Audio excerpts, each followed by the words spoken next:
this is a little vlog of June so far. I wanted to tell you about everything that I've been doing in June because I went to LA to visit my friend. He moved there in February and I wanted to go visit him. And he moved to like this really cute neighborhood that I love. And it was just lovely. He has like a gorgeous apartment. And I really loved like seeing him happy, I guess it's weird to say, but I liked seeing him like comfortable where he is. I don't know, it's weird to like move away and then to just like make a home for yourself again, but he's doing it really well, and so I was really happy for him. Before I left, I literally seconds before I left for the airport, I finished Woodworking. I didn't want to bring this with me because it's like a chunky hardback. This is Woodworking by Emily St. James, and it is so, so good. This book is about a teacher in South Dakota who is coming to terms with her transness. And so she's coming into her own, coming into her identity and what that looks like, what that feels like, what that can be in terms of expression, especially in a place that doesn't feel so safe for that. And the only person around that knows what she's going through is a student who is also trans. So, like, the only trans person around is a student who's, you know, the teacher's what, like 40, and the student is like 14 or 16. So it makes for a very interesting story. Um, and then there's also a lot of mess going on both sides. There's dual POV, which was done so well. Sometimes I think a gimmick like that like doesn't really work for me, but here it was really great. The way that they both speak is really different. I think it's actually in different. I think one is first person and one is third person, if I'm not mistaken. Um, so they feel really different. They feel really singular, but there's it's just so beautiful. This is the kind of book that a lot of people ask me for recommendations of books that are not like tragic and sad, but are still queer. This is definitely one of those. It's going on that list because it's really heartwarming, really beautiful. It's a lovely story. It's really touching, but it isn't sad ever. There's some things that feel sad, but most of it is just like joyful and beautiful. It's like lovely to watch someone come into their own in this story, in this book.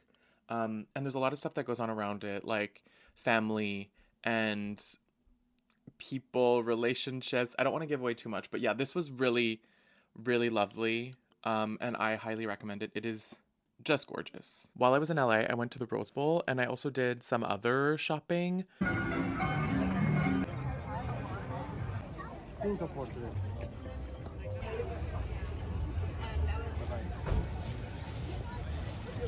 If you follow me on TikTok, you've seen all of these things before, but I love eBay. I use eBay a lot. I'm like really good at eBay. And then I changed my address to the US. And guess what? A lot of stuff came up. Okay, a lot of people don't want to ship to Canada, and that's okay. So I have two bags that I got that are vintage Michael Kors.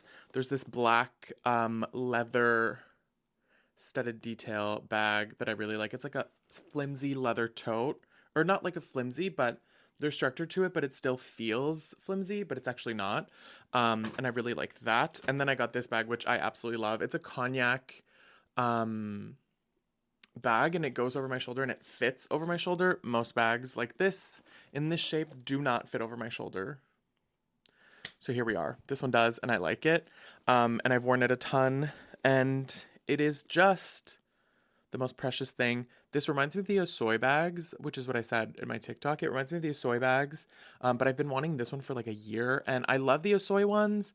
I just didn't know if I would get enough wear out of them. I love this bag, and now I want it in 16 different colors because it's perfect. Okay, I got this bit of tapestry. I'm gonna try to do this and see if it works. And it is so nice. It was from like an indigo seller, and it's like patchwork. And the idea is to put it on a wall and hang it like a piece of wall art that I keep seeing people do, and I really like it. And this one is just so pretty, and I love the colors, and it just like looked great and it was exactly what we wanted. Then there's a bag that I did not get at Rose Bowl that haunts me. I'll put a photo here. Other things that I got an orange bandana. I love bandanas. I wear them all the time. So I got one like that. Oh, I got this t-shirt, the one that I'm wearing. It says, it's like a class t-shirt from 1992, which we love. I got this little vintage number. Can I do this? Is this gonna work? Okay, we'll see if you can hear me. I got this t-shirt, which is like a sorority or fraternity t-shirt, and it's like the perfect boxy cut that they used to do in the 90s. Or I guess it's the way that it shrunk, but it looks so good and it fits so good, just like this one. So I really like it. Do you see how I'm like trying to angle myself to so that you can hear me? And then I got this t-shirt, which is a City of Orange fire rescue t-shirt. I just thought it was cute, and this was in like a $10 for a pound thing, so you get to like weigh stuff, and I just put it in there, and total I think I paid like $10 for a bunch of these items, so that was lovely. One of which was this Lacoste polo, a red stripe Lacoste polo, which reminded me of Call Me By Your Name. Um, Only after the fact did I realize that, but I really like polos and I wear them a lot. And this one is like really lovely, and I've worn it a ton since I got it. So I am very happy with this one. And then I got a black cashmere sweater. I mean, this is literally just a black cashmere sweater, but it's really nice and I like it a lot. So yeah, why not? This was also, no, this wasn't in the weight thing. This was just separate, but I think I paid $10 or $15 for it, and I really like it. It fits really nicely, and it's 100% cashmere, so we love to see it. The last two things that I got at Wasteland, and I went in there thinking I was gonna buy something. Like I was in the mood to buy something, okay? And both of these turned out to be really not expensive, which is great. I got a pair of camo pants, which I'll insert a photo here. Again, the thing about LA is that I didn't pack a lot of pants because my friend told me, you know, it's hot. It wasn't that hot.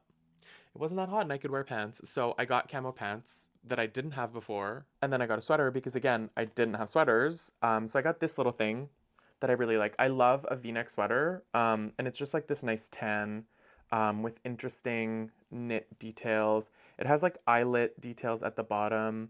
And it fit really nicely, and I really liked it. I don't know what to tell you. It just like fits good and I like it. I'm not gonna wear it for months, but it was a great purchase and it wasn't expensive. I think it was $20.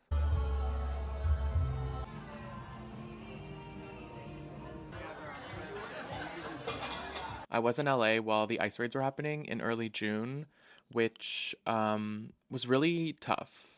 It was tough because it felt really emotional. The whole city felt emotional. And even though I couldn't see it, like it was really far from anywhere that I was, um, it still felt like there was something palpable in the air, even though there was nothing physically happening. And you could feel sort of like the emotional toll that the entire city was under. Um, and my heart goes out to those people and to those families, and it's just horrible what was going on. Um, and yeah, it was really strange to be in a place where like news is happening, if that makes sense. A lot of people were texting me and asking me if I was okay and all those things, and it was like physically I am fine and I am not seeing anything that is what you're seeing on the news, but like emotionally there was like a it was weirdly charged. Um and so yeah, my heart goes out to those people, and you know, I love iced coffee, but I don't love ice on its own. Let's just say that. We went to Joshua Tree for a weekend. So we did a weekend in the desert. We had this like beautiful mid-century house that was so cool.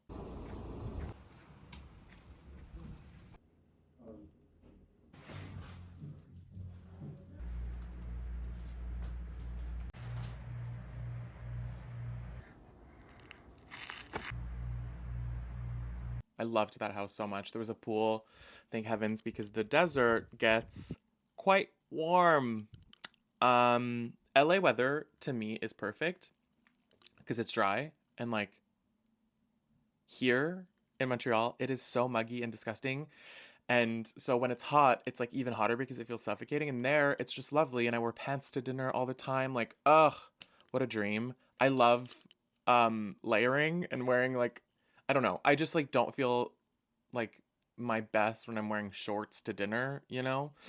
So yeah, I love LA weather. And then we went to Joshua Tree and it was lovely. We did the national park. We did a little hike, which was really cute.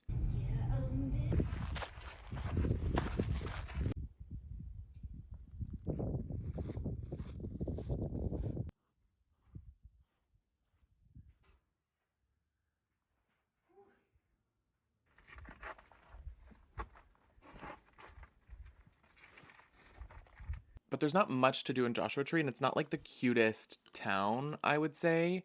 I think it like probably thrives in festival season, and I had been to Palm Springs before, and I know that Palm Springs is like more of a city, and there's like more to do there.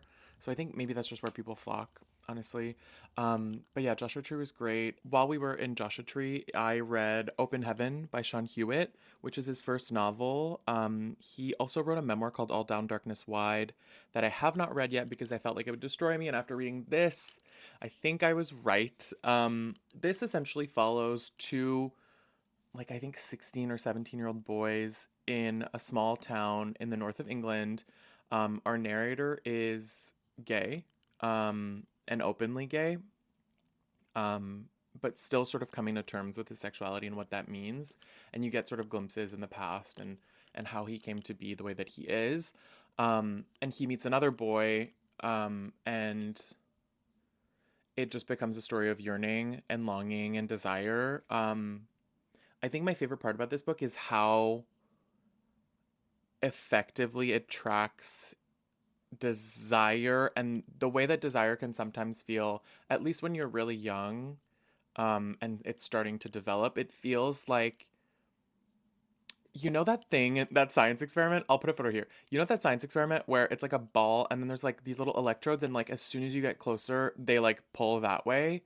Um, that's how desire is described in this. At least that's how it feels, and it's done in such an interesting way that feels really, really true to at least my experience or the way that I had felt. Um, but the story itself is beautiful, and there's a lot of turmoil that happens, familial turmoil, relationships, friendships, people, small town. It's just really a sweet, mm, I don't know if sweet's the right word, but it's like a beautiful story. Um, and I think it's quite short. I read it really quickly because I was so taken, and the writing is beautiful. It's just over 200 pages. And yes, I really love this. This reminded me of Lie With Me by Philippe Besson. Very different, but it still reminded me of that just because of the setting in a small town, the age range, like that sort of thing. I would say this is less devastating than that book. Um, but still just like really it feels like a deep pool of lukewarm water. Yeah. It was really lovely. I really loved it. And I'm excited to read his memoir. I might have to give it a second, but I think his writing is incredible, so I think I'm gonna really like it. When we came back to LA after Joshua Tree, my boyfriend and I went to stay in a hotel just to get out of our friend's hair. And we did what you do in LA, which is you go to coffee shops, you have dinners, you go to Erewhon. Um, I don't know. LA is so interesting. It's so specific. It feels so laid back. Like you really feel that from the people, and the like spirit of the city feels really laid back and vibrant still. We went to a hotel and we sat by the pool, which was lovely. And by the pool is where I read and finished A Language of Limbs by Dylan Hardcastle, which is absolutely incredible. This book was so good. This book is about a moment in a person's life when they're younger and they make a decision, and that decision splinters. There's a choice between one path or the other, and that splinters the life into two. And then we follow both of those lives for 30 years. On one side, the choice was repression and pushing down feelings for um, like queer desire for a friend. And then on the other side, it was to live authentically and to choose to be open to that desire. And then you see sort of the impact of that choice for 30 years. It's like sliding doors. Um, and it did something so special. So many things so special. Again, like I don't love a gimmick, but when a gimmick is done right, it works. And this gimmick works for me. It's not even a gimmick. I just think the way that this is constructed could feel like a gimmick if it was done incorrectly. And here it's done really well. There's dual POVs, so you go through each of these lives at the same stage every time, and you see the differences, and it feels so interesting in that way. And I really loved everything that it had to say about becoming and people and like the inevitability of who you are. Um, gorgeous. Gorgeous, gorgeous, gorgeous, gorgeous writing too. It's also set in the 1970s in Australia, which I don't know much about. But it goes through the first Mardi Gras and um, the AIDS crisis in Australia and what that looked like for a band of queers. And I just loved it. This is one of my favorite books that I've read all year already. I was reading it in a pool, crying, um, in a pool at a very chic hotel in front of a lot of chic people, and I was sobbing. And that's okay. And I felt okay about that. Yeah, I just really love this book, and I would highly recommend it.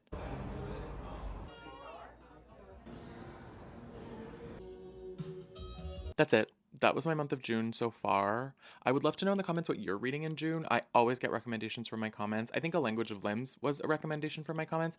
I know Charlie Brooks, talked about it to me specifically, but it was sitting on my shelf for a year. I went through my emails, and someone from Penguin, Australia reached out to me in 2024 to ask if they could send it to me, and they did. And you know what? That's okay. It sat there for a really long time, but I don't love to read an arc like a year ahead because then it just feels like a weird.